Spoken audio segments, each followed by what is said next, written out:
Halo semua, kembali lagi dengan saya Alvan Warun. Jadi di kesempatan kali ini saya ingin membahas tentang masih hal-hal yang berkaitan dengan properti, yaitu feng shui. Nah, mungkin ada beberapa teman yang udah paham, tapi ada beberapa teman yang belum mengerti tentang feng shui. Jadi di sini saya coba kasih tips dasar untuk feng shui yang baik untuk rumah dan properti itu seperti apa. Jadi feng shui sendiri ini berasal dari negara China ya. Jadi udah ilmu yang udah turun-menurun ratusan tahun dan sekarang udah terkenal hampir di seluruh dunia. Jadi pada intinya sebenarnya ilmu ini tuh bagaimana caranya agar kita itu bisa meningkatkan kehidupan jadi yang lebih baik, terus juga membantu untuk mendatangkan rezeki dengan cara mencoba mendatangkan aliran energi positif atau qi. Nah, itu yang kita kan sering dengar tuh ada istilahnya tai chi, ilmu pernapasan, ilmu energi dalam, ya tenaga dalam. Nah, di Indonesia sendiri juga ilmu pernapasan atau energi ini juga ada sih, kayak misalkan contoh di merpati putih ya, kita sering dengar perguruan merpati putih juga dipakai juga di tentara kita, di Kopassus juga sering latihan untuk ilmu pernapasan sih. Jadi sebenarnya intinya adalah memaksimalkan ilmu energi itu. Bagi sebagian orang ilmu feng shui mungkin dianggap sebagai hal yang tabu, hanya mitos atau hanya tahayul. Cuman sebenarnya dalam ilmu feng shui ini udah beberapa hal yang bisa dijelaskan secara logika, sebagian juga belum. Secara kita sadari atau tidak, sebenarnya ilmu feng shui ini juga udah diterapkan sih dalam pembangunan properti yang ada di Indonesia. Jadi beberapa developer juga biasanya kalau kita perhatikan udah menerapkan ilmu ini secara langsung dalam properti yang akan dia bangun. Jadi ilmu feng shui yang kali ini akan saya bahas itu yang sifatnya dasar, sifatnya umum ya teman-teman. Karena sebenarnya kalau mau dikupas lebih dalam, feng shui itu sangat personal, beda-beda tiap orang dan tiap-tiap individu. Mereka biasanya sih dilihat dari tanggal lahir, sio dan sebagainya. Cuman kita nggak perlu sebahas sedetail itu, kita hanya coba bahas yang umum-umum saja. Oke, yang pertama akan saya bahas sebelum kita masuk ke pembangunan rumah, yang pertama adalah pemilihan tanah. Jadi bentuk dan lingkungan tanah juga penting dalam feng shui. Kalau ngomong tentang lingkungan, jadi biasanya lingkungan yang dekat dengan rumah sakit, kemudian tempat pemakaman umum, kemudian seperti rumah potong hewan itu sih kurang disarankan karena kan menurut feng shui sih energi-energi yang ada di dalam rumah-rumah tersebut tuh mengandung energi kesedihan, terus kematian dan sebagainya. Jadi kurang disarankan lah kalau untuk rumah-rumah yang dekat dengan tempat-tempat tersebut. Kemudian yang nomor 2 itu adalah bentuk tanah. Nah, bentuk tanah dalam feng shui juga cukup penting. Kalau bentuk tanah yang umum seperti kotak atau persegi panjang sih masih oke.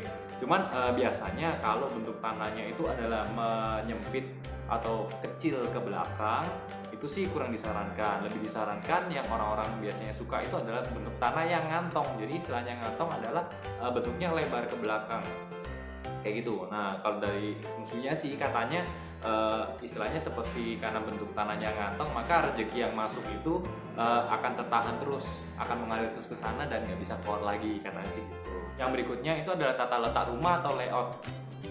Jadi yang pertama mau saya bahas itu adalah tentang pencahayaan dan sirkulasi.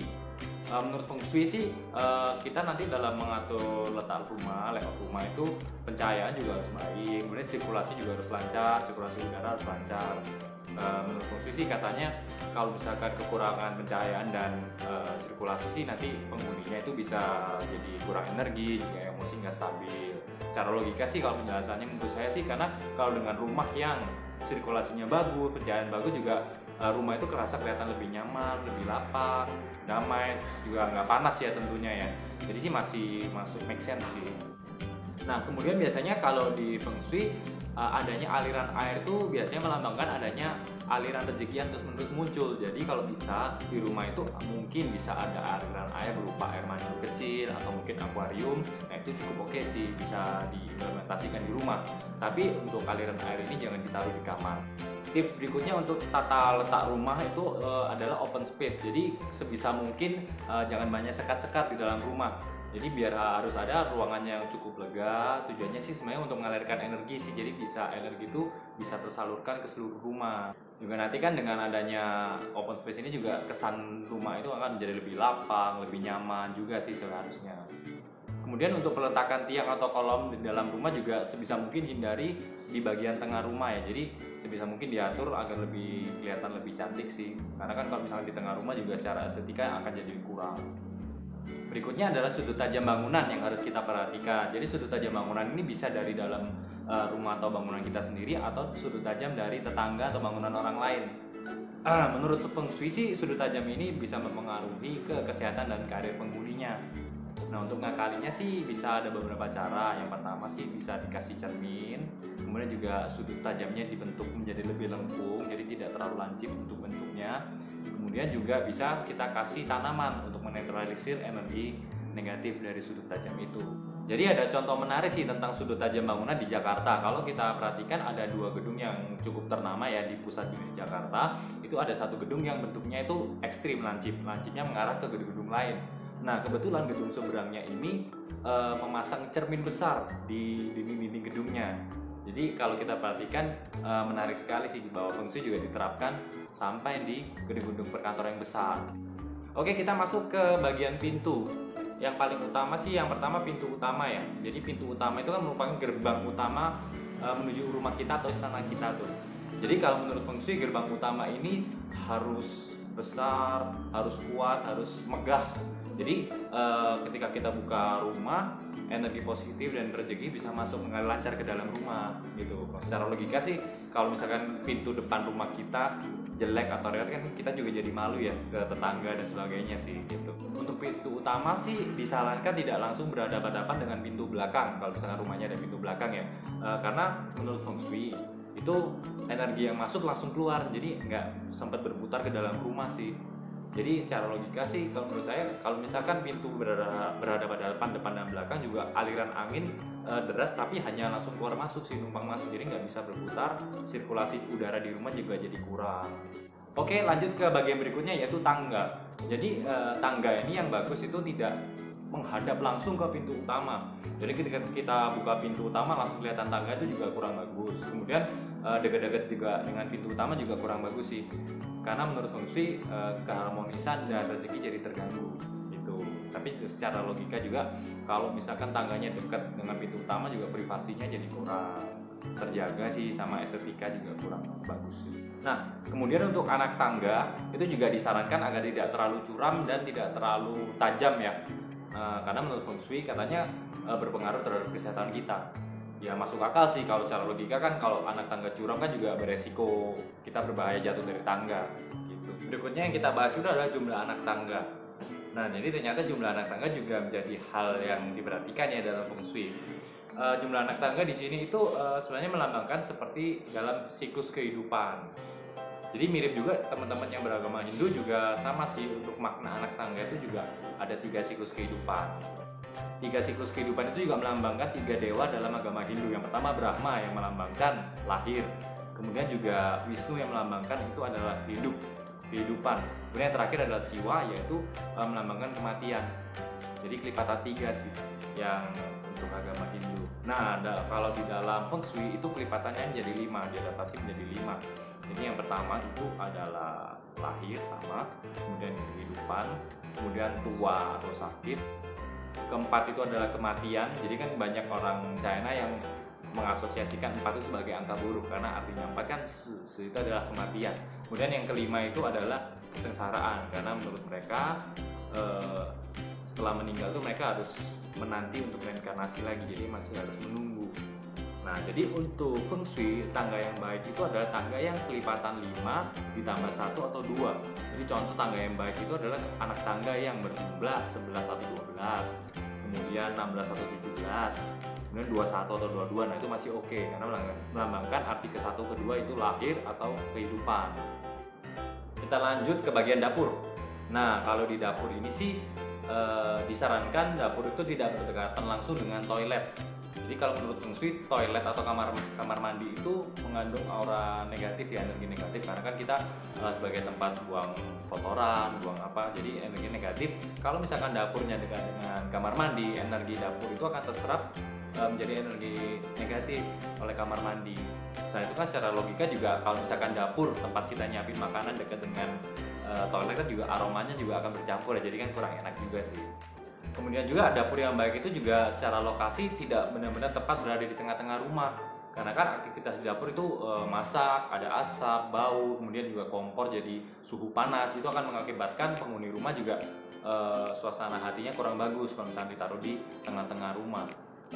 Jadi contohnya aja kalau misalkan kita lagi motong-motong bawang merah, nanti seisi rumah juga jadi pada nangis semua. Kemudian juga kalau misalkan lagi masak jengkol atau pete, nanti juga baunya juga menyebar jadi ke seluruh rumah. Kayak gitu sih contohnya. Lanjut kita bahas ke kamar mandi atau toilet. Tadi sempat disinggung bahwa kamar mandi itu tidak boleh berdekatan dengan dapur. Nah, kemudian juga tidak boleh berdekatan dengan pintu utama. Karena kan seperti yang tadi saya infokan bahwa kamar mandi kan mengandung energi negatif ya. Jadi ketika pintu utama kita masuk, kemudian ada kamar mandi, energi positif yang masuk ke rumah itu terserap ke kamar mandi menjadi energi negatif. Kemudian juga secara estetika juga kurang bagus sih ya ketika kita baru pertama kali masuk rumah langsung disambut sama kamar mandi. Nah, karena kamar mandi diasosiasikan sebagai energi negatif, maka disarankan kamar mandi juga tidak dekat dengan misalkan ruang ibadah ya, tempat ibadah seperti musola atau misalkan ruang doa. Kemudian juga sebaiknya tidak ditempatkan di tengah-tengah ruangan. Itu sih. Dan juga kamar mandi, biasanya kloset kamar mandi nih. Kalau kloset kamar mandi sebisa mungkin untuk hadapnya atau arah hadapnya tidak menghadap ke jalan utama atau membelakangi jalan utama sih. Kita lanjut ke bagian kamar tidur. Nah, untuk letak atau layout kamar tidur sih disarankan tidak di atas langsung atas garasi atau di atas dapur. Karena kalau misalkan di atas garasi itu kita asosiasikan sebagai tempat beraktivitas ya, bising. Jadi keluar masuk mobil, motor, nanti secara fungsi kualitas tidurnya kurang terjaga sih, kurang terjaga dengan baik. Sama juga dengan dapur, karena dapur kan tempat aktivitas kita memasak, menggunakan api, suhunya juga tinggi. Nah, nanti ujung-ujungnya juga mempengaruhi kualitas tidur kita. Nah, untuk peletakan posisi kepala kita tidur sih yang pertama disarankan tidak dekat dengan nempel dengan jendela.